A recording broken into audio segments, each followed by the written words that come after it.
1702. La barbàrie absolutista i les potències constitucionals s'enfronten en la guerra de successió. El futur d'Europa i del món està en joc. Primavera del 1713. El pacte d'Utrecht posa fi als esgotats contendents. Catalunya queda abandonada a la fúria dels Borbó. L'estat català decideix continuar la lluita en defensa de les constitucions i llibertats de Catalunya. Viurem lliures o morirem! Juliol de 1713. S'aixeca un exèrcit en defensa de la terra. Els exèrcits de Felip V ataquen Catalunya i Barcelona, però són sistemàticament derrotats.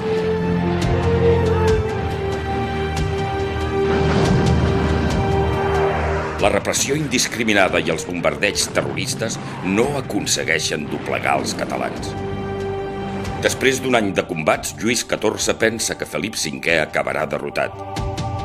Pel juny de 1714, envia contra Barcelona el gruix de l'exèrcit francès, comandat pel duc de Berwick.